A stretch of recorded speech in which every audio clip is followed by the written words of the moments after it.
Selamat datang di Mata Najwa, saya Najwa Shihab, tuan rumah Mata Najwa. Jika kepemimpinan telah mengalami stagnasi, itulah saatnya untuk regenerasi. Kepemimpinan yang lamban dan minim terobosan adalah jenis kepemimpinan yang sudah karatan. Dibutuhkan darah muda, darahnya para pemula, yang segar dan bertenaga. Agar bangsa bisa terus bergerak maju, tidak mandek layaknya orang yang encok melulu. Jika idealisme jadi kemewahan terakhir anak muda, masih cukup idealiskah para pemimpin muda kita? Inilah Mata Najwa, darah muda daerah.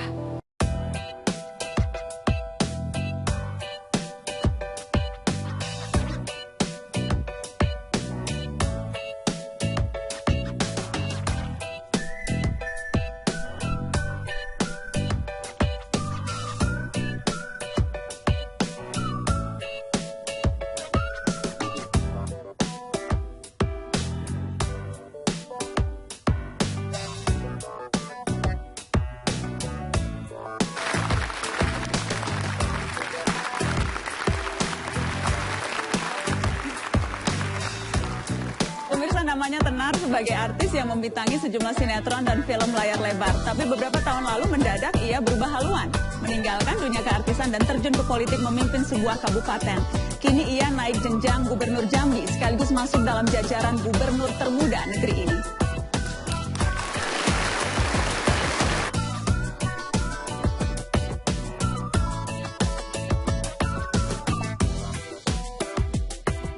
Kifli lahir di Jakarta 35 tahun lalu.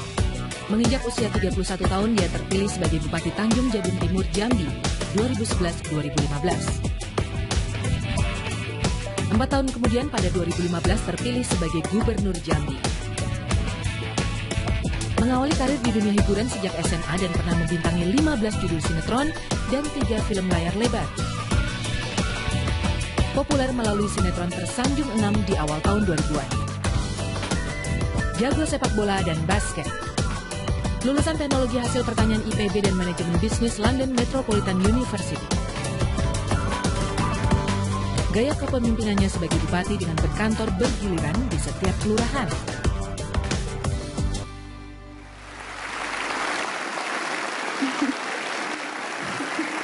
Dan sudah hadir di depan saya Gubernur Jambi terpilih Zumi Zola. Selamat malam Bang Zola, terima kasih sudah hadir di Mata Najwa. Usia 35 tahun, masuk jajaran gubernur termuda negeri ini. Apa predikat muda? Predikat muda itu apa artinya untuk Anda? Sebetulnya itu lebih kepada orang menilai ya. Umur mungkin bisa muda, tetapi sebetulnya itu bukan suatu hal yang menentukan, bukan itu. Tetapi saya lebih melihat kalau ingin sukses harus ada komitmen yang kuat. Karena apakah mau muda, tua, laki-laki, perempuan, saya pikir bukan itu ya. Dan Anda tidak menjual kemudaan, Anda tidak merasa dengan muda itu menambah daya tarik, menambah kepercayaan diri Anda memimpin? Sebetulnya awal-awal saya jadi bupati itu banyak tekanannya itu, apakah itu black campaign apapun, dianggap masih terlalu muda. Dan waktu itu saya jadi bupati itu belum nikah.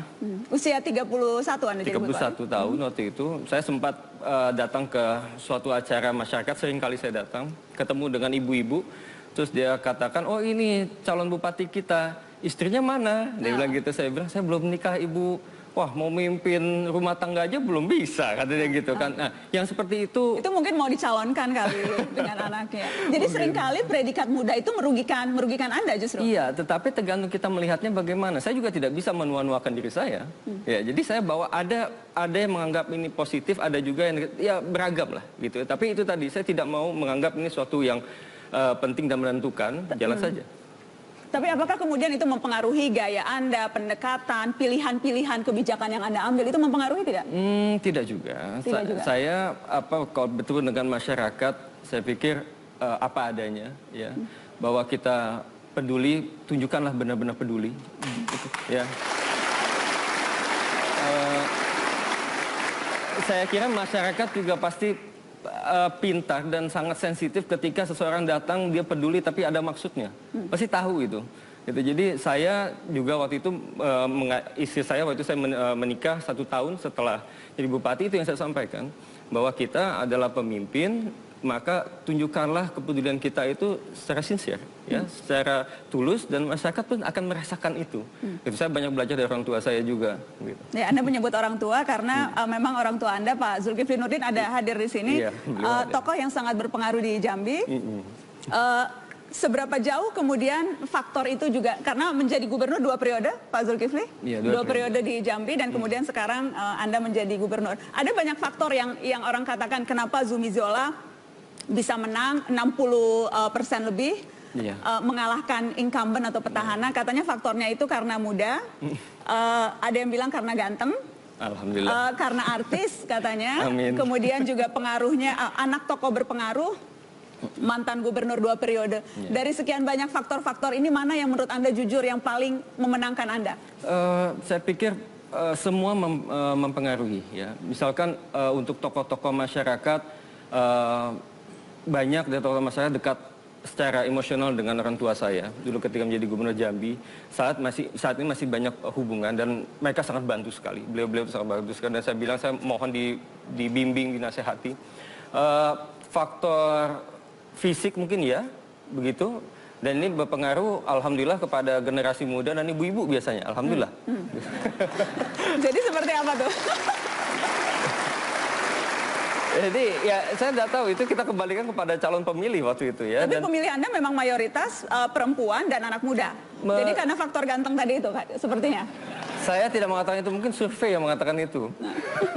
Tapi ada satu lagi masalah artis. Ini menjadi suatu black campaign bahwa jangan pilih artis, kita pilih pemimpin. Saya pikir kenapa tidak pilih artis ya, begitu. Justru dalam segi ekonomi, politik dari pandangan saya bahwa seseorang yang ingin dipilih pasti butuh dikenal dulu, ya. Dan alhamdulillah menjadi artis, orang sudah kenal duluan saya, alhamdulillah. Dan saya melihat ini justru menjadi suatu modal untuk dalam bidang politik juga. Begitu. Minimal dikenal.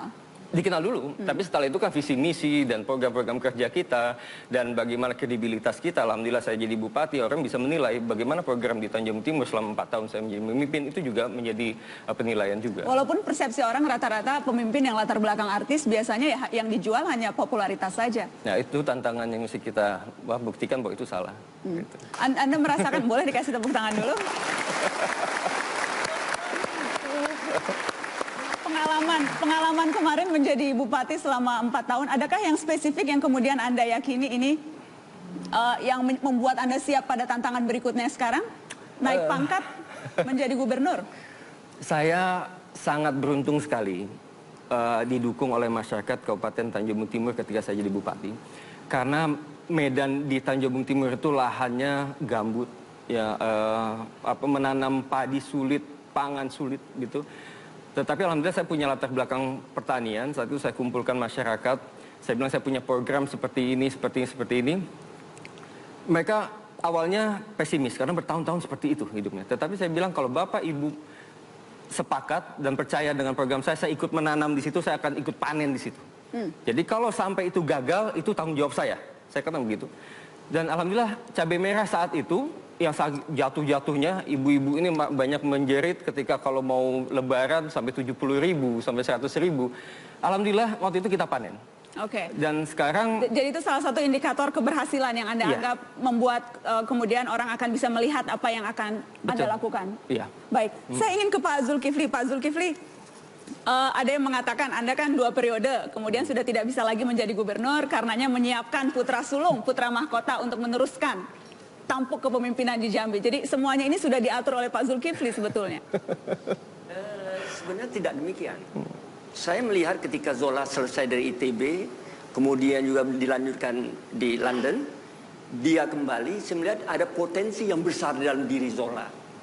Ya, saya tanyakan kepada Zola ingin jadi apa? Apakah jadi bisnismen, apakah jadi politikus, ataukah jadi apa? Budayawan atau apa? Silakan aja. Karena saya tidak pernah memaksa anak-anak saya untuk memilihkan jatuh pilihannya kepada apa saja. Tetapi saya melihat potensi itu besar sekali. Misalnya begini. Jadi Anda juga sekaligus menyiapkan. Apakah memang sudah disiapkan jalan agar Bang Zola ini bisa mulus menduduki tampuk kepemimpinan? Tidak juga. Tidak. Ya, ketika itu pertama jadi bupati 5 tahun yang lalu itu Itu permintaan masyarakat. Banyak sekali masyarakat meminta kepada saya. Karena saya kelahiran Tanjung Jabung Timur, Provinsi Jambi. Dan tokoh-tokoh masyarakat Tanjung Jabung Timur, Kabupaten Tanjung Jabung. Oh, mau mintanya Pak Zulkifli. Cuma kan nggak mungkin gubernur turun jadi bupati, jadi anaknya saja. Begitu ya Pak? Baik, beban tidak? Ya. Beban tidak nih Bang Zola, karena akan menduduki posisi yang diemban 2 tahun. Beban untuk Anda? Awalnya ya, tetapi saya percaya bahwa ya hidup ini seperti air mengalir saja, begitu. Allah sudah punya rencana untuk kita semua di sini, dan apapun yang diberikan pada kita, ya sudah kita terima, ikhlas, jalankan dengan maksimal. Saya juga tidak tahu hari ini misalnya nanti akan dilantik jadi gubernur, tidak pernah kepikiran sebelumnya. Tapi niat saya bagaimana dalam hidup ini bisa bermanfaat untuk orang lain. Sesimpel itu saja. Baik, kita akan lanjutkan nanti. Tetaplah di Mata Najwa. Setelah ini selain Zumi Zola akan ada 2 pemimpin muda lainnya setelah pariwara. Tetaplah di Darah Muda Daerah. Thank you, Bang Zumi.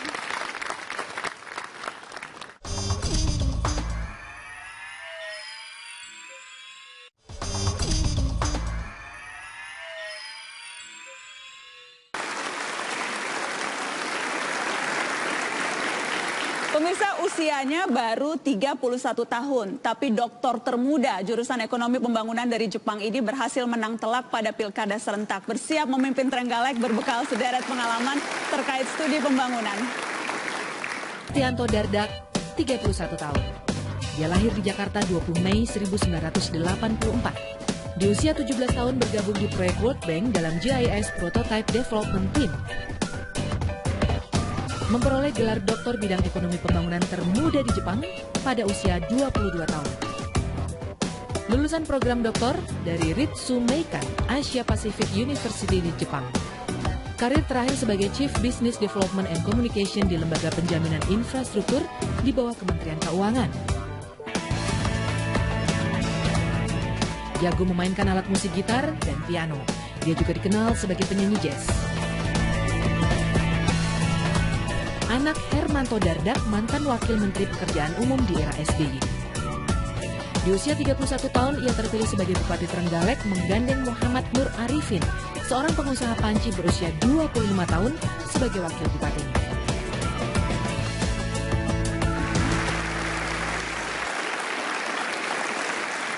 Ya. Dan sudah hadir Emil Dardak. Selamat malam, Mas Emil. Terima kasih sudah hadir di Mata Najwa. Doktor termuda dari Jepang, jadi usia 22 tahun sudah jadi dokter. Ya, itu dokter betulan ya? Usia 22 tahun, hebat sekali. Termuda waktu itu. Ya. Saya mau tahu dong pengalaman karir Anda sebelum akhirnya terjun ke politik. Ya, jadi saya sebenarnya sejak selesai diploma waktu itu dari MIBT, Melbourne Institute of Business, saya punya ketertarikan untuk masuk World Bank. Kenapa? Karena saya selalu punya passion, mungkin juga terpengaruh ayah saya yang seorang abdi negara, untuk di bidang pembangunan. Nah, tapi bayangan saya waktu itu, saya nggak mau jadi PNS. Saya mau kerja di bidang pembangunan, tapi bukan PNS. Jadi saya lihat, World Bank adalah international agency yang mengurusi pembangunan. Berapa tahun Anda di World Bank? Saya waktu itu masih 17, makanya saya belum boleh jadi konsultan tetap karena di bawah umur. Anda 17 tahun waktu pertama kerja di World Bank? Tahun. Tapi sudah dilibatkan dalam sebuah proyek yang real, yaitu GIS tadi. Nah, tapi kemudian saya berangkat ke Jepang, ambil S2, S3, lalu kembali ke bergabung dengan World Bank di beberapa proyek infrastruktur, sampai kemudian 5 tahun yang lalu saya diminta oleh Lembaga Penjaminan Infrastruktur Indonesia, katanya sekarang kamu bergabunglah dengan kita gitu. Jadi jangan di luar asing sistem. Coba masuk, dan saya bilang ya udah, untuk Merah Putih saya masuk ke penjaminan infrastruktur 5 tahun yang lalu. Saya membayangkan kerja konsultan asing di World Bank, kemudian di lembaga penjaminan. Ngomong-ngomong, gaji Anda waktu itu berapa ya di sana? Jangan nanti katanya HRD rahasia. Rahasia, tapi saya membayangkan itu pasti jauh dengan pendapatan bupati. Nanti dong. Jauh sih memang. Jauh ya? Berapa jauh tuh? Jauh sekali, cukup menyedihkan. Ada istri saya, nanti kalau dengar dia kasihan ke saya. Nanti nyesel begitu ya. Apa momen tertentu yang kemudian membuat Anda merasa saya mau jadi politisi, saya mau jadi pejabat publik? Adakah momen tertentu? Ya, jadi sebenarnya dari kecil ayah saya selalu memberikan saya exposure kepada leadership gitu ya. Jadi saya dikasih videonya Ronald Reagan, saya ngeliat Bill Clinton, kebetulan Amerika juga ada di Indonesia, saya ditunjukin. Menariknya ya Pak Karno, ya Pak Harto, ayah saya menyampaikan bahwa seseorang yang berbuat sesuatu untuk negaranya adalah hal yang mulia. Dan saya sendiri selalu ikut nemeni ayah saya pada saat dia kerja di proyek pembangunan jalan dan sebagainya. Dan saya ngelihat itu sesuatu yang fulfilling ya, memberikan satu kepuasan batin untuk bisa berbuat sesuatu yang bermanfaat bagi masyarakat banyak. Nah dari situlah kemudian ada sekilas bayangan bahwa mengabdi sebagai pemimpin itu sesuatu yang mungkin bisa memberikan meaning of life ya, tujuan hidup yang seutuhnya bagi saya, karena setiap orang kan berbeda-beda jalurnya gitu. Tapi terus terang ada satu momen waktu itu Pak Wapres Budiono itu menyampaikan gitu di sebuah forum terbatas bahwa selama ini ada stigma masuk politik itu ambisius, haus kekuasaan. Dan kita yang terpelajar gitu ya, yang di dunia profesional, yang kita bekerja berdasarkan meritokrasi, itu biasanya alergi. Ngapain sih masuk politik, haus kekuasaan ya? Tapi ternyata menurut beliau, negara ini dibangun, dijalankan oleh sistem politik. Dan kalau yang muda, yang profesional, yang berpendidikan, alergi dengan politik, mau dibawa kemana negara ini ke depannya? Jadi itulah yang kemudian membuat Anda mau menjadi politisi. Tadi ada pada saat profil ada beberapa kali disorot gambar istri Anda, Arumi Bahsin. Saya ingin tahu, Mas Emil, Anda terganggu tidak ya? Saya membayangkan Anda orang yang punya pride yang tinggi begitu. Terganggu tidak ya harga dirinya ketika kemudian dikait-kaitkan keberhasilan Anda itu karena suaminya Arumi Bahsin? Karena kan sudah ngetop begitu. Iya, saya waktu masuk politik itu saya sempat mikir gitu, kok saya milih masuk dunia yang pasti punya musuh kan gitu ya. Salah satu yang dibilang cuma nebeng popularitas istri gitu, mau jadi apa di daerah ini. Padahal saya sebelum memutuskan maju, saya juga bilang bahwa amanah itu bukan main-main gitu. Saya masih pensiun itu masih 25 tahun lagi minimal sampai 30. Kalau saya nggak jadi bupati yang berhasil, karir saya hancur 25 tahun sisanya. Ngapain saya bunuh diri kan gitu. Jadi saya lihat ke belakang, selama 14 tahun terakhir saya selalu berurusan dengan birokrasi. Tapi begitu itu muncul, ada juga rasa sedikit terganggu bahwa ternyata semua yang saya miliki nggak dianggap masyarakat ya. Ternyata hanya istri saya saja yang menjadi basis ketertarikan mereka. Tapi alhamdulillah ternyata proses pilkada kemarin ada debat 3 kali, kemudian ada dialog. Di situ ya walaupun hasil survei politik menunjukkan bahwa faktor seorang Arumi Bahsin itu bisa mengalahkan faktor partai pengusung. Tapi insya Allah saya ada kerjanya juga lah di dalam proses pilkada kemarin. Saya mau ke Mbak Arumi.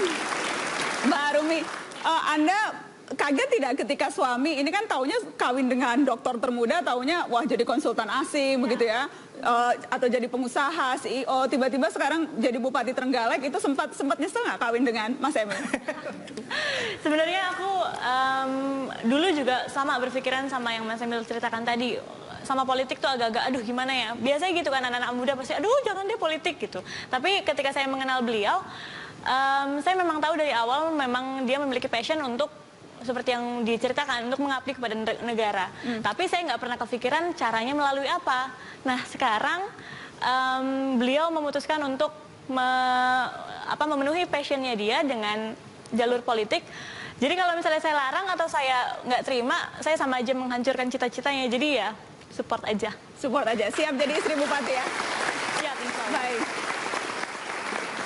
Yang menarik Mas Emil, Anda 31 tahun dan memilih wakil juga yang biasanya kalau memilih wakil itu kalau yang muda mencari yang pengalaman. Tapi yang Anda pilih justru usianya lebih muda dari Anda. Ya.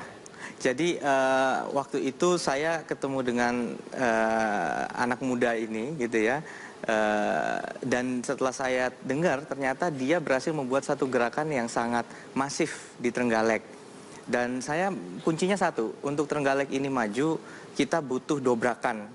Dan kalau masalah pengalaman birokrasi, insya Allah kalau kita memilih birokrasi sekda dan kepala dinas berdasarkan kompetensi, maka pengalaman saya di birokrasi masih bisa mengimbangi. Dan bagi saya justru bukan hitungan menang atau kalah untuk di pilkada ini.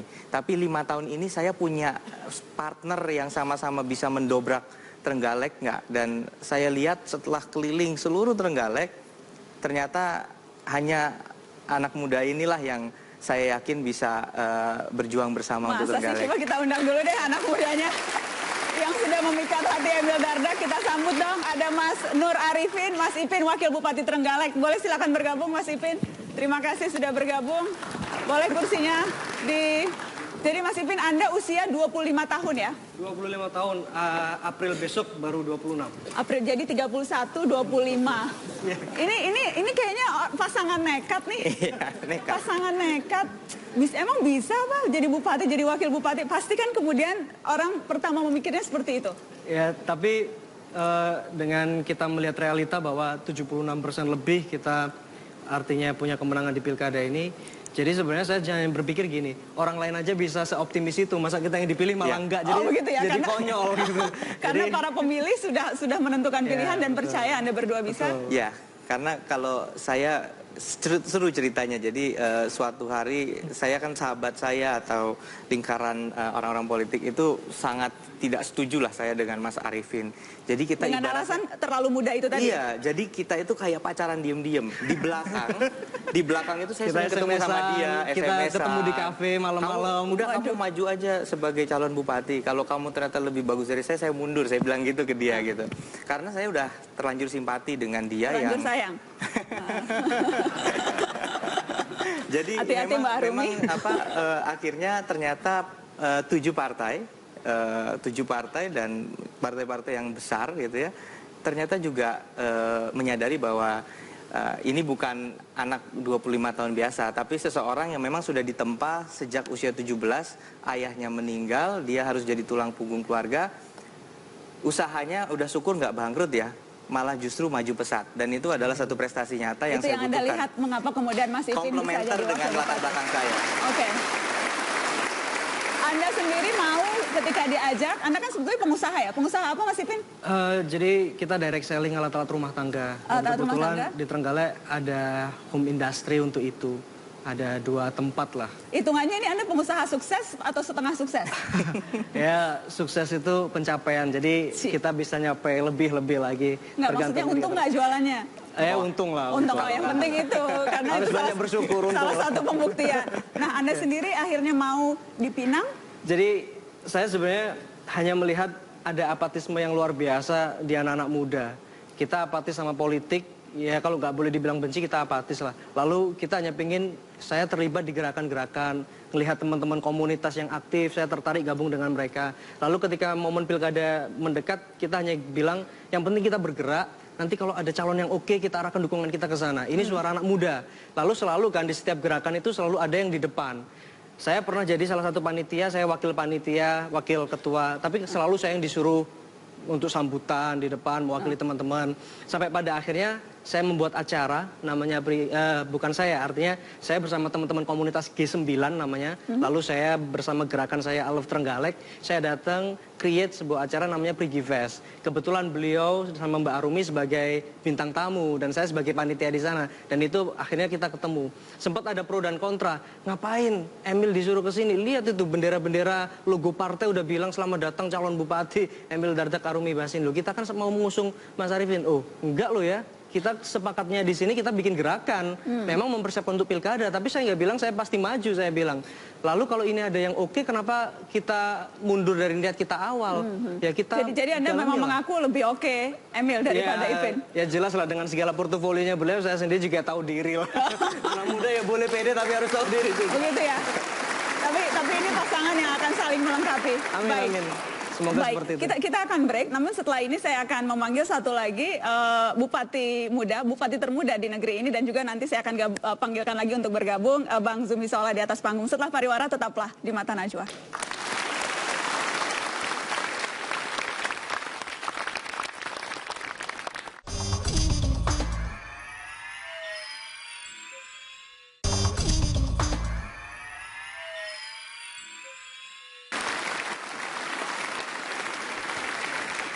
Pemirsa, usia 26 tahun tapi telah terpilih jadi bupati. Bakal memimpin Kabupaten Darmasraya, sebuah wilayah dataran tinggi di Sumatera Barat. Tak pelak lagi ialah bupati termuda.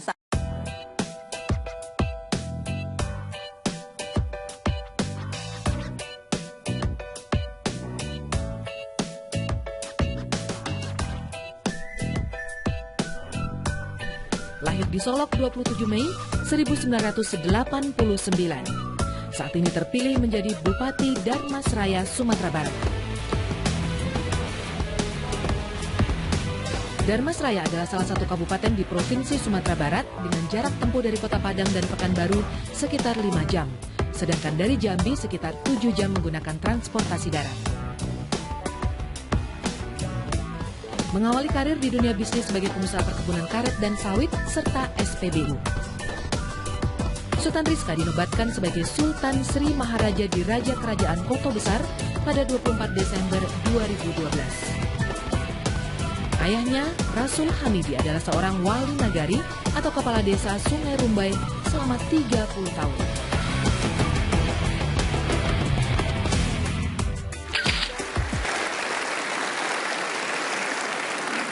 Ya, dan sudah hadir Sultan Rizka, Tuanku Kerajaan. Selamat malam, terima kasih sudah hadir di Mata Najwa. Selamat malam Mbak Nana. 26 tahun sudah jadi bupati, saya mau tanya, lebih banyak takutnya atau lebih banyak senengnya? Campur. Campur? Iya. Lebih banyaknya mana? Takut ya? Takutnya juga ada, senangnya juga ada. Takut karena? Takutnya tidak berhasil. Dan kita lihat banyak kepala daerah yang setelah menjabat langsung masuk penjara. Dan ini saya baru sadar setelah dipilih, 1 minggu setelah dipilih. Dan masyarakat bilang, oh ini Pak Bupati kita. Dan saya baru merasa saya jadi bupati. Dan terus saya berpikir, wah jadi bupati gimana ya? Besok selamat apa enggak ya? Ngomong kayak gitu. Langsung berpikirnya tidak selamat karena banyaknya kemudian orang yang setelah jadi pejabat masuk penjara. Itu kekhawatiran. Iya, dan saya ingin melihatkan kepada khususnya Darmasraya, umumnya Indonesia, bahwasanya anak muda itu bisa berbuat dan punya gagasan selama ini mungkin belum ada kesempatan. Dan hari ini kami ingin menyampaikan bahwasanya kami dari anak muda siap untuk memimpin daerah. Siap memimpin daerah. Tapi kesiapan itu kan juga harus dibekali dengan sesuatu. Ya. Pengalaman apa? Pengalaman saya kalau di birokrasi tidak, tapi dari... Jadi 0 pengalaman? Dari 0 pengalaman dan mulai dari 0 kilometer. 0 kilometer? Iya, jadi saya nyampaikan begini. Jadi bawa apa nih? Bawa apa? Karena memimpin kabupaten 210.000, iya. 11 kecamatan, iya. Ini bukan main-main. Ya, saya begini. juga jadi ikut deg-degan ini. Bisa nggak, Tuanku? Insya Allah, jadi gini Mbak. Saya selaku Tuanku Kerajaan, salah satu raja di sana. Dan saya diangkat waktu umur 24 tahun sampai umur saya 26 tahun. Dan ini masyarakat datang mengeluh kepada saya. Tuanku, tolong kami bangun jembatan, bangun jalan, dan anak kami sudah S1 dan tidak dapat pekerjaan dan segala macam datang ke rumah. Dan saya nyampaikan. Ini dalam posisi Anda sebagai pemangku adat, pemangku ya? adat. Pemangku adat, sebagai raja. Ya, jadi saya sampaikan. Kalau secara untuk pengambilan keputusan di birokrasi, saya tidak bisa. Yang bisa itu bupati. Dan kemudian lagi secara pribadi, dan ibunda saya kan sakit, cuci darah 2 kali seminggu. Cuci darahnya itu dari Darmasraya itu ke kota Sawalunto. Lebih kurang tempuhnya itu 2 jam. Dan sudah 4 tahun cuci darah. Saya sampaikan bahwasanya sulit untuk berobat juga. Dan bukan ibu saya saja. Ada 25 orang warga Darmasraya yang ikut bolak-balik ke sana. Alhamdulillah Allah menitipkan rezeki kepada keluarga kami, bisalah ngantar ibu dengan mobil. Keluarga kita, warga kita yang tidak ada kehidupannya yang di bawah standar gitu. Dan saya berpikir ini yang miris sekali, kemana pemerintahan daerah. Dan ada suatu hari saya lihat anaknya membawa motor, digendong ibunya di belakang, terus diikat pakai kain panjang itu. Terus bawa ibunya untuk berobat cuci darah. Dan ini dia ngantar ibu dan saya ngantar ibu juga. Dan ini sangat miris. Dan pulang dari sana saya sampaikan ke Bunda, Bunda, kalau saya calon bupati gimana? Ngomong kayak gitu. Jadi pertama minta izinnya Bunda? Bunda. Dan Bunda ngomong gitu.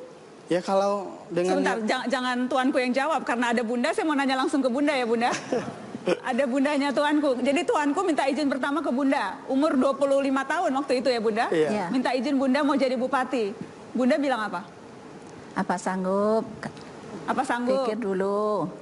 Katanya sanggup, insya Allah katanya. Jadi bahkan Bunda pun sempat ragu ya? Iya. Jadi ibu yang melahirkan saja sempat ragu. Oke. Nggak, biar jelas ini.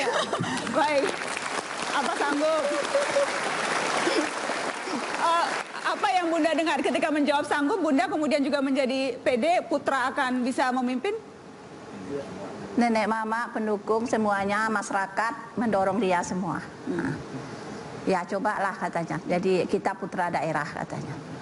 Jadi itu yang membuat Ya. Bunda memberikan kekuatan ya. Jadi dukungan dari Bunda nomor 1. Nomor 1. Dan kemudian ngomong seperti itu, ya udah nggak apa-apa. Tapi jangan macam-macam. Ini jadi pemimpin ini jangan nggak gampang, harus jadi amanah. Terus berangkat dengan niat tulus dan ikhlas seperti ini. Dan saya panggil istri dan keluarga besar dan seluruh pemangku adat yang lain. Saya sampaikan, kalau saya jadi bupati gimana?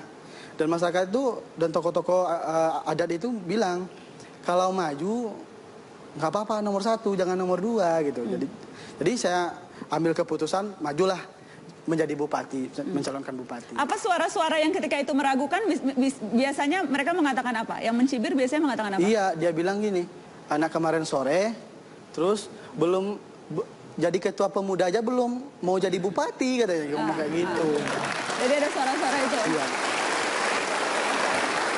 Jadi saya sampaikan bahwasanya untuk memimpin itu bukan tergantung usia. Jadi pengalaman itu datang apabila kita telah diberikan amanah. Jadi saya sampaikan, saya dengan ada niat tulus ingin mengabdi untuk Damasraya dan saya memberikan ini program untuk daerah kita. Saya tidak menjelek-jelekkan lawan kita dan masyarakat alhamdulillah, dan kemudian tambah bantuan dari Pak Wakil Bupati kita. Beliau kan 2 periode dari anggota DPRD dari fraksi Hanura, dan beliau mewakafkan dirinya juga untuk berdampingan dengan saya gitu. Jadi dan, Anda lebih pede karena didampingi oleh yang sudah pengalaman gitu ya? Gitu. Tidak seperti yang sebelumnya ya, Emil dan Arifin. Nanti kita undang lagi ke atas. Baik, kita akan break. Namun setelah ini saya akan jejerkan di hadapan Anda para pemimpin muda, darah muda daerah masih di Mata Najwa. Jangan kemana-mana, tetap di sini.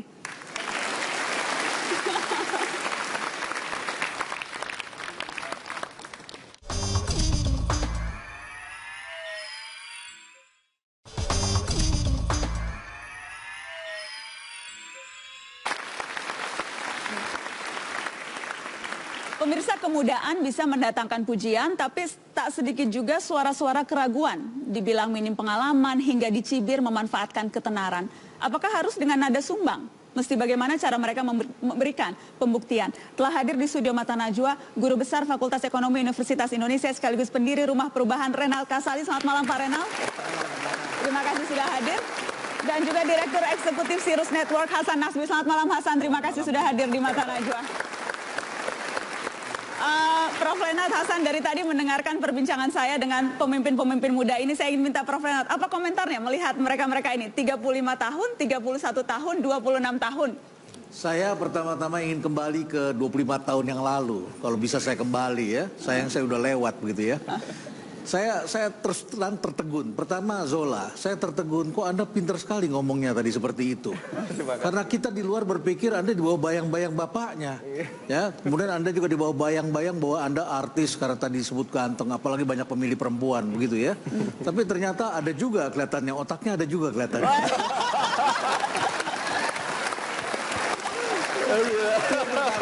Alhamdulillah. Itu yang pertama catatan saya. Yang kedua, saya kira semuanya sama. Bertiga ini punya yang namanya calling, panggilan. Yang paling menonjol dari antara bertiga ini adalah calling yang dihadapi masing-masing. Itu sangat berbeda memang. Saudara Tengku ya. Tuanku kerajaan. Sultan Rizka. Ya, Sultan Rizka. tadi menyebutkan sudah pengalaman sebagai pemangku adat, kemudian bertemu dengan orang, mendengarkan keluhan kan. Coba kalau nggak jadi itu, ya cuma jadi anak mama aja kan. Nah, tapi ketika kita melihat, merasakan keluhan orang, itu menjadi beban kita. Tiba-tiba dia dapat panggilan. Ditambah lagi tadi, melihat sendiri ibunda seperti itu. Kemudian Emil ini sudah lama saya amati, ya. Sekolah di luar negeri, dokter termuda, ya. Pasti dia melihat gap. Pada waktu dia sekolah di luar negeri, ya, dia sekolah dengan begitu bagus, dia melihat gap. Apa yang dilihat di Indonesia, kok ketinggalan sekali kita. Harusnya kan begini melakukannya, tapi kenapa yang dilakukannya begini? Itu juga calling namanya. Dia ada panggilan. Ini kalau saya berada di situ, baru saya bisa melakukan sesuatu. Jadi calling yang dihadapi, termasuk Zola ketika menjadi bupati, itu menimbulkan panggilan. Nah, apa yang mereka dapatkan sekarang, ini adalah baru signal awal. Baru pembuka pintu, baru dapat pintunya. Ya. Pintu pertama itu adalah karena masyarakat kita ini kan juga nggak bodoh-bodoh amat. Sekarang ini makin kesini makin cerdas mereka. Gak mungkin lah Zola dipilih hanya karena artisnya saja, karena handsome-nya. Gak mungkin seperti itu. Pasti ada yang lainnya lagi yang juga dia lihat. Emil, mungkin juga tidak mungkin juga orang hanya melihat sekolah Anda atau hanya melihat istrinya barangkali ya. Pasti semua hal mereka lihat. Semakin cerdas masyarakat kita. Sama seperti tadi Sultan Rizka. Itu juga masyarakat semakin cerdas. Nah, langkah pertama itu memang adalah yang disebut dengan likability. Disukai. Itu karena genuine. Sesuatu yang genuine. Pak Jokowi tidak ganteng, ya, beratnya cuma 50 kilo, dia katakan begitu. 53, Prof. 53. Yes. Pernah ditanya. Pada waktu jadi bupati yang disalami ajudannya, kata beliau. Ya, disangkanya itu bupatinya. Tapi itu orang memilih, kenapa? Karena genuine. Oke, dan Anda melihat adakah genuinitas itu, ketulusan itu Anda tangkap? Saya melihat itu, saya melihat tanda-tanda itu. Mudah-mudahan ini signal awal. Tetapi nanti kalau dia berhasil akan mengalami ujian. Namanya tokoh muda, ujian yang paling berat itu beda dengan yang tua. Kalau yang tua itu harapannya kan mereka nabung. Karena waktunya sudah mau habis, tabungan harus banyak. Kan begitu kan?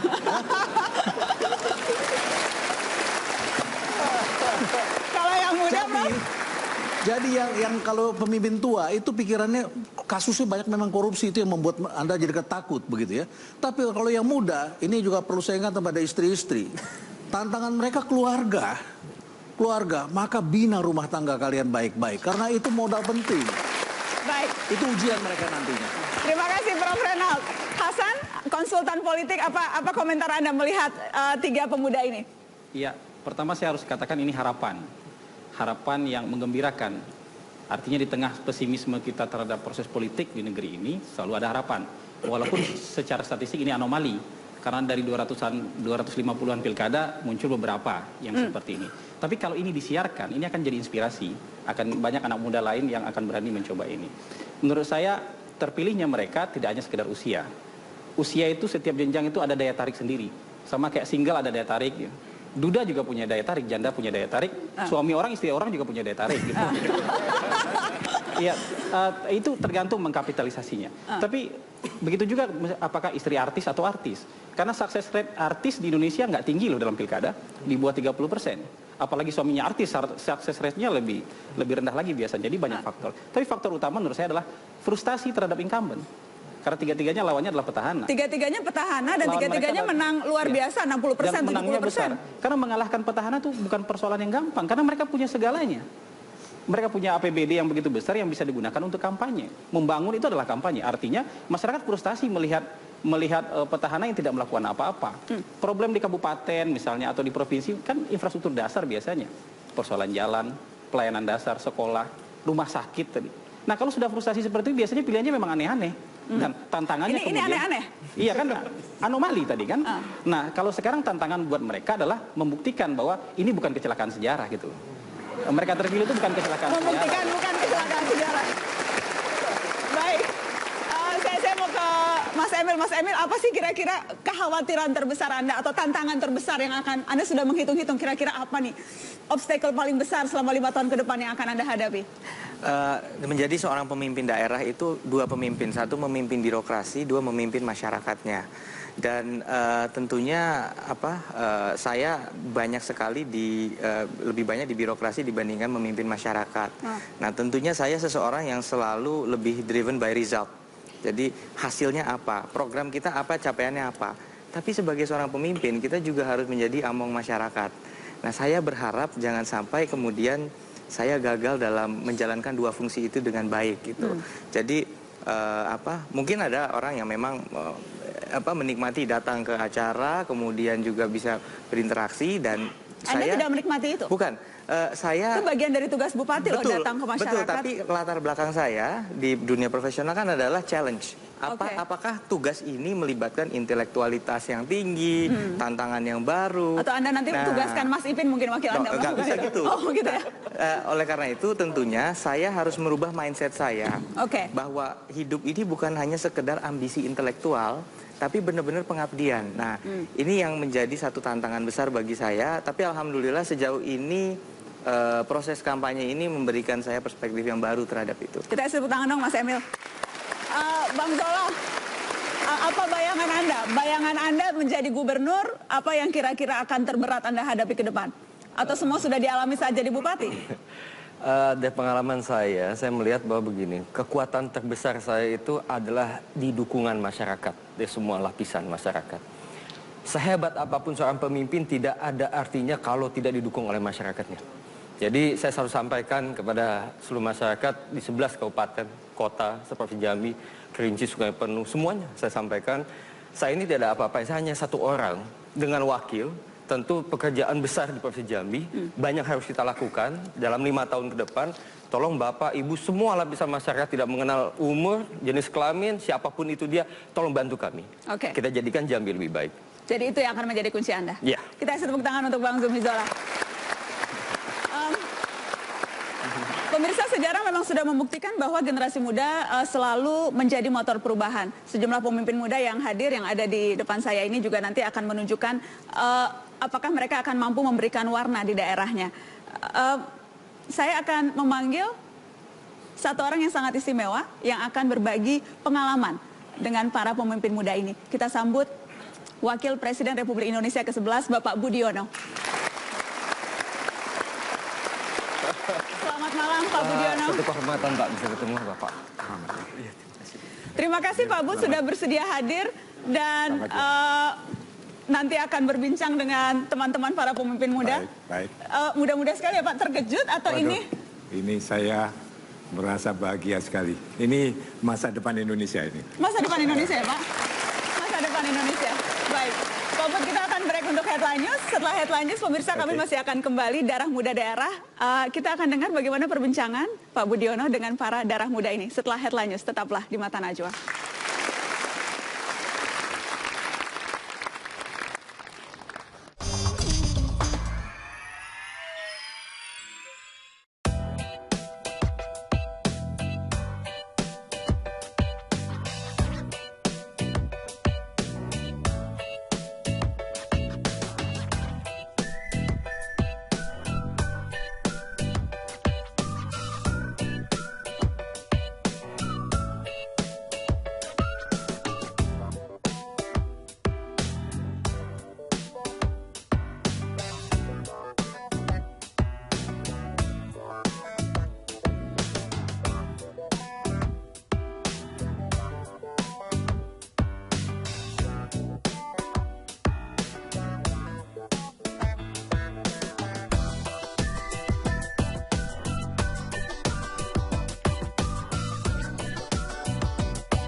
Terima kasih Anda terus di Mata Najwa, Darah Muda Daerah. Tayangan yang baru saja kami tampilkan untuk Anda adalah jejak sejarah betapa sesungguhnya pemimpin bangsa ini memang orang-orang muda. DNA bangsa ini dibentuk oleh anak-anak muda. Apakah DNA itu juga yang akan kita lihat terus muncul? Itu yang akan, waktu yang nanti akan menjawabnya. Tadi saya sudah perkenalkan, saya ingin kita kasih sambutan sekali lagi kepada Wakil Presiden Republik Indonesia, Bapak Budiono. Terima kasih sekali lagi sudah hadir, Pak Budiono. Pak Budiono, tokoh bangsa, pemimpin bangsa kita juga tadi kita lihat berusia sangat muda. Apa sih yang bisa diambil Pak dari kemudaan mereka ketika itu dan apakah kita bisa berharap yang sama kepada pemimpin-pemimpin muda kita sekarang? Begini, Najwa ya, bangsa itu kadang-kala tertidur sampai berabad-abad karena berbagai masalah di bawah penjajahan dan sebagainya misalnya. Yang bisa bikin bangun itu biasanya adalah generasi muda. Disitulah energi bangsa ini. Disitulah letaknya. Tinggal energi ini digunakan untuk apa nanti? Apa untuk gaduh antara mereka sendiri, ataukah untuk kemajuan? Dan tokoh-tokoh kita di masa perjuangan kemerdekaan itu adalah tokoh-tokoh yang bisa mengarahkan energi ini untuk kemerdekaan, suatu tujuan yang bisa membakar semangat dari generasinya.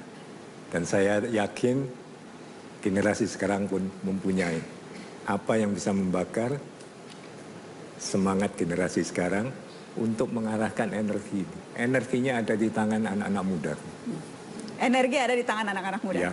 Pak Budiono tadi menyimak apa yang sudah diperbincangkan. Betul. Apa yang terlintas di benak Pak Bud ketika mendengar penuturan gubernur termuda, bupati termuda, ada wakil bupati termuda juga tadi. Apa yang terlintas di benak Pak Bud? Yang pertama saya senang sekali bahwa anak-anak muda, adik-adik saya ini berminat masuk ke ranah publik ya. Ranah publik di mana disitulah kuncinya untuk maju dari suatu bangsa. Dan yang paling berat memang di bidang politik menurut saya. Di situ banyak bidang-bidang yang abu-abu, banyak yang tidak jelas, dan bahkan mungkin tidak terlalu menarik bagi anak-anak muda kita yang sebenarnya potensinya luar biasa untuk menyumbangkan sesuatu. Lebih baik pilihannya macam-macam, bisa kerja di Emil tadi di Bank Dunia. Dan siapa? Zola juga. Sebelumnya bupati tapi Pak Bud. Ya bupati, jadi sudah punya pengalaman untuk. Jadi sudah insaf lebih dulu ya Pak.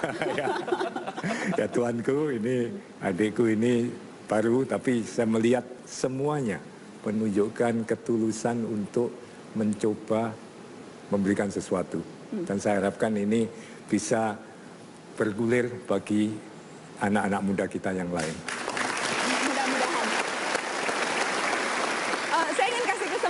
Kepada teman-teman untuk mungkin ada yang ingin ditanyakan kepada Pak Bud atau ada yang ingin disampaikan, tuanku mungkin? Ada. Jadi begini Pak Budiono. Mau curhat ini? Nggak apa-apa curhat. Jadi Bapak pernah jadi wakil presiden berpasangan dengan Bapak SBY.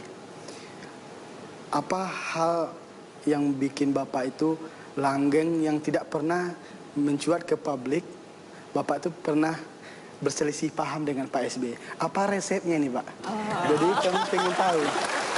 Resep harmonis begitu ya? Harmonisnya sangat luar biasa. Jadi selama Bapak menjabat menjadi wakil presiden, Pak SBY menjadi presiden, tidak pernah masyarakat mendengar bahwasanya Bapak itu bertengkar dengan Pak SBY. Ini kami dari generasi muda ini dengan baru mau ingin memimpin, kasih resepnya dong Pak. Oh, supaya kompak dengan wakil. Insya Allah. Oke.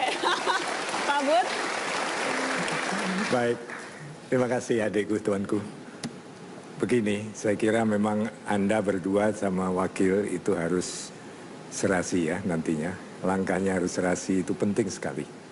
Dan saya kira yang paling harus berkewajiban untuk menjaga ini wakilnya. Terus terang saya begitu.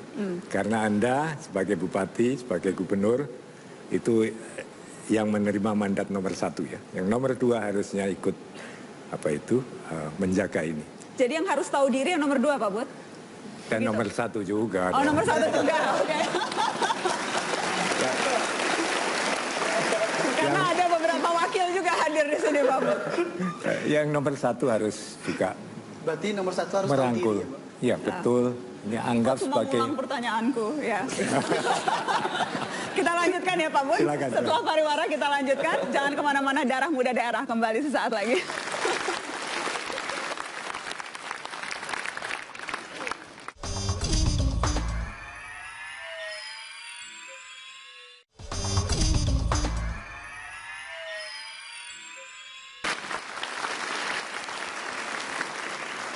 Ya, ada para pemimpin muda daerah termuda di Indonesia dari tadi di Mata Najwa, dan juga ada Wakil Presiden RI ke-11 Pak Budiono. Prof. Renald, saya ingin minta Anda untuk apa yang, karena saya tahu Pak Bud orang yang sangat rendah hati, jadi saya ingin Anda yang mengungkapkan apa kualitas yang bisa ditiru oleh teman-teman saya ini dari sosok Wakil Presiden ke-11 kita, Pak Budiono. Ya, saya kira apa yang diajarkan oleh Pak Budiono selama memimpin itu adalah yang pertama adalah pandai membaca. Kita diperintahkan untuk bacalah, membaca. Tapi seringkali kita pikir baca hanya yang tertulis saja. Sebetulnya kan kita harus baca gestur orang, baca wajah orang, baca kebijakan yang terjadi, membaca banyak hal. Hubungan antara pemimpin dengan alam semesta, dengan wakilnya dan sebagainya. Saya kira ini yang paling penting yang disampaikan oleh Pak Bud. Yang kedua adalah kesabarannya. Saya jarang sekali menemukan pemimpin yang sesabar Pak Bud seperti ini, ya. Sabar. Dan itu kualitas penting ya, Prof. Renald, itu kualitas penting dari seorang pemimpin, memiliki kesabaran yang tinggi. Sebagai orang nomor 2, itu memang memerlukan kesabaran. Karena politik kita ini kan jungkir balik. Tadi ada satu statement yang menarik sekali, takut, ada takut juga pada masuk penjara. Saya tadinya malah mau bertanya, apa kalian tidak takut begitu ya? Itu pertanyaan besar bagi saya. Tapi setelah saya dalami lagi, Najwa, ternyata ada yang namanya arousal, suatu gejolak psikologis yang membuat orang itu menjadi sangat bersemangat begitu ya. Nah, ternyata itu adalah bisa menimbulkan namanya good stress. Nah, pada tingkat tertentu good stress itu bisa memacu kinerja bagi mereka. Tetapi itu juga bisa menjadi bad stress kalau mereka melakukan kekeliruan-kekeliruan. Nah, apa yang diajarkan juga oleh Pak Budiono itu adalah respect. Bagaimana respect? Rusaknya duet, ya. Banyakkan ini rusaknya duet adalah adanya kurang respect satu sama lain. Nah, itu saya kira respect sangat penting, dan kemudian juga hargai orang lain. Ini yang saya baca dari Pak Budiono. Kita lama nggak ketemu, ketika ketemu pertama saya baru mulai mau bangun, Pak Budiono sudah langsung menyapa saya. Saya pikir pemimpin besar seperti Pak Budiono seperti itu, ya, begitu menghargai orang lain. Pak Budiono, Anda kerap kali mengatakan bahwa birokrasi itu hal yang kemungkinan akan menjadi tantangan terbesar bagi mereka-mereka yang belum terbiasa di birokrasi. Apa kuncinya, Pak, menaklukkan birokrasi? Mungkin nggak bisa ditaklukkan seluruhnya ya, tetapi gunakan birokrasi untuk tujuan baik Anda. Jangan memikirkan akan dirombak total birokrasi yang sudah ada. Tapi coba membuat perubahan-perubahan yang strategis, cari orang-orang yang pas pada posisi yang pas, tidak harus seluruhnya diganti. Nah, itu nanti malah kacau. Oleh sebab itu, cari orang-orang yang pas di posisi yang pas dan benar-benar Anda percaya sama mereka. Saya kira itu. Bang Zumi, adakah yang mau disampaikan, ditanyakan ke Pak Budiono? Iya, Pak Budiono, sebetulnya ini saya mewakili teman-teman saya di Jambi. Mereka ingin sekali terlibat dalam suatu pembangunan di provinsi, termasuk dalam bidang politik. Ya. Pertanyaan yang sering saya dapat itu, nampaknya kesempatan mereka untuk dapat lebih aktif di dunia politik itu terbatas jumlahnya, begitu ya. Jadi dikatakan kepada saya apa yang harus dilakukan oleh teman-teman ini. Mereka juga ingin terlibat di partai politik, ingin juga mungkin nanti menjadi ketua partai mungkin, dan juga lebih-lebih daripada itu lagi. Tapi mereka memandang yang mungkin ada suatu pesimis bahwa tidak ini, semudah itu aksesnya. Iya, tertutup pintunya atau sempit sekali pintunya untuk mereka. Mungkin Pak ada ini tips, Pak.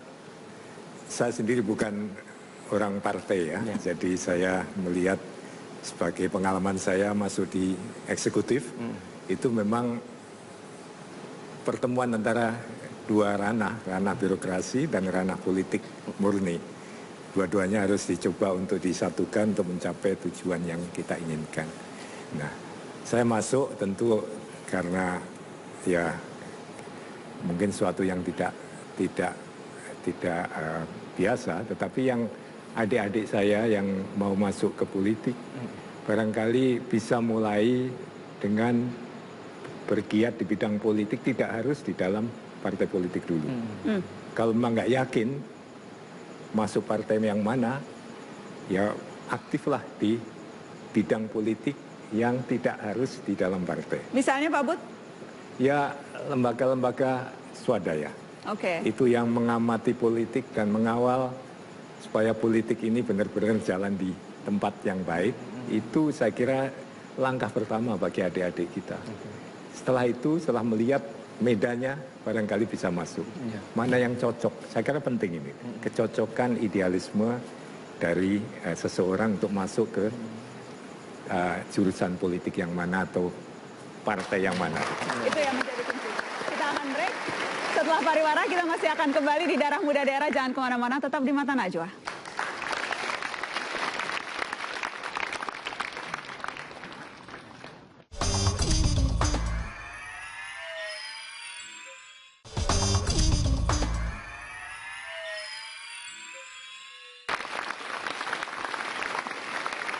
Saya ditemani anak-anak muda malam ini, para pemimpin-pemimpin muda, salah satunya Bupati terpilih Trenggalek, Emil Dardak. Emil, ada yang mau ditanyakan ke Wakil Presiden ke-11 kita? Ya, Pak Profesor Bidiono, kita memiliki latar belakang yang relatif mirip. Saya mengikuti jejak Bapak sebagai akademisi, dan Bapak kemudian menjadi Wakil Presiden, akhirnya melalui proses pemilu.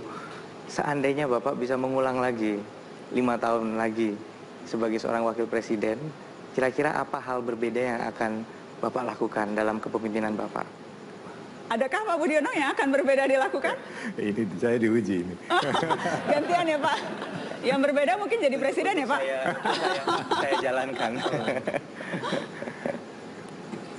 Saya tidak akan mengandai-andai ya. Saya kira lebih baik saya sampaikan apa yang barangkali bisa membantu Anda semuanya. Jadi intinya dalam politik itu banyak yang abu-abu loh. Dan setiap kali ada keputusan yang harus diambil oleh Anda semua sebagai pimpinan, itu lebih baik tanya pada hati selalu. Konsultasi pada hati. Karena semuanya biasanya abu-abu. Apakah ini patut atau tidak, apakah ini benar atau salah.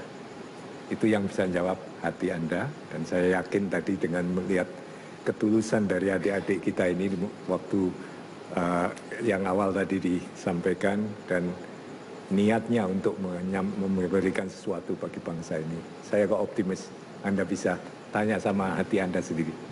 Bertanya pada hati.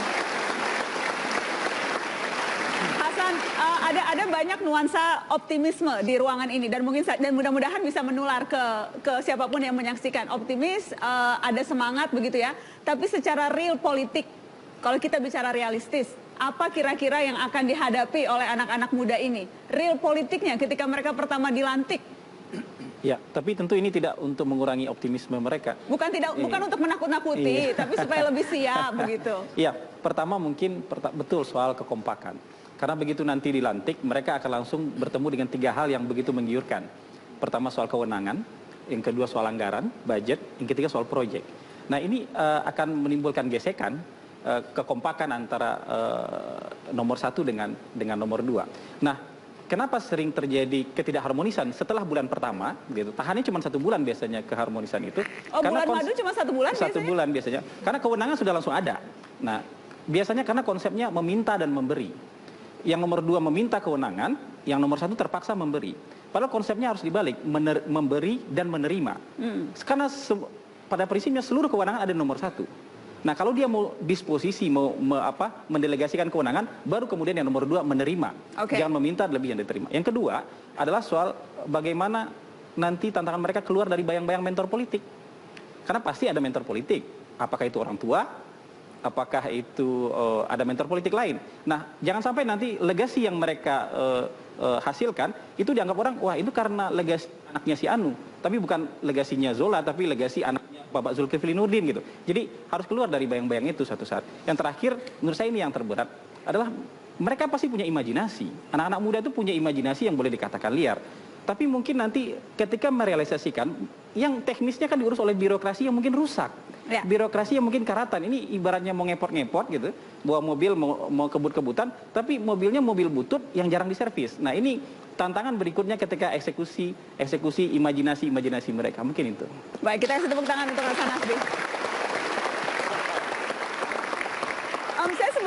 Saya sebetulnya enggan meminta komitmen karena saya tahu dalam 5 tahun itu ada banyak sekali yang bisa terjadi. Tapi malam ini karena nuansanya optimisme, boleh ya saya meminta komitmen itu, boleh ya kami begitu ya orang yang punya banyak harapan terhadap anak-anak muda ini. Apa yang bisa Anda janjikan kepada warga Jambi, yang bisa Anda janjikan ke Trenggalek, di Darmasraya, apa yang bisa meyakinkan mereka tidak salah pilih ketika itu? Sekaligus penutup. Silakan Tuanku. Jadi singkat saja. Yang untuk komitmen untuk masyarakat dan Darmasraya khususnya, bahwasanya kemenangan saya ini bukan kemenangan saya sendiri, tetapi kemenangan masyarakat. Beliau memberikan kepercayaan yang sangat luar biasa. Dan ini saya akan membuktikan dengan kerja untuk membuktikan yang terbaik dan generasi muda bisa untuk memimpin daerah lebih baik untuk yang akan datang. Amin, insya Allah. Selamat bertugas, Tuanku. Mas Emil? Ya, komitmen saya tentunya harus mendahulukan kepentingan masyarakat di atas kepentingan pribadi atau golongan. Dan tentunya walaupun kedengarannya klise itu tidak selalu mudah untuk dijalankan. Dan selain itu tentunya saya harus menjadi orang yang paling optimis di Kabupaten Trenggalek pada saat semua merasa pesimis atau merasa desperate gitu ya. Saya harus selalu menjaga optimisme itu dan insya Allah saya akan jalankan amanah itu sebaik-baiknya. Baik, terima kasih. Selamat bertugas, Emil. Bang Zola? Baik, membangun Provinsi Jambi itu bukan pekerjaan yang mudah, ya. Tapi bukan juga suatu yang mustahil.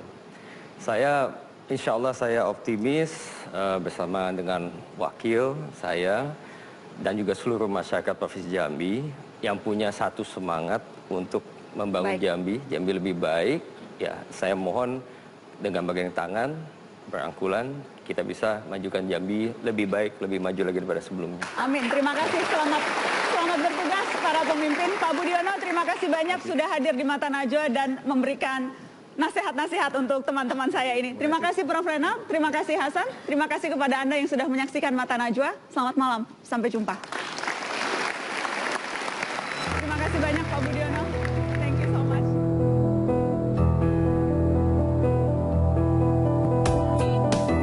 Politik adalah lautan pragmatisme. Kompromi demi kompromi bisa melelehkan idealisme. Mencari jalan tengah sering tak terhindarkan, konsep yang serba ideal sering ditepikan. Di hadapan kekuasaan semua bisa serupa, tak pandang usia tua maupun muda. Banyak anak muda yang tumbang karena korupsi. Mereka lupakan visi dan hanyut pada nikmat duniawi. Kita mungkin bosan dengan muka yang itu-itu saja, tapi yang muda juga harus kasih bukti yang jelas dan nyata. Usia muda adalah modal agar tangan terus terkepal untuk arungi medan politik yang terjal. Boleh-boleh saja berkompromi dengan situasi, pancangkan saja garis batas yang tak boleh dilewati. Agar kekuasaan tak menina-bobokkan, agar cita-cita tak kandas sejak semula.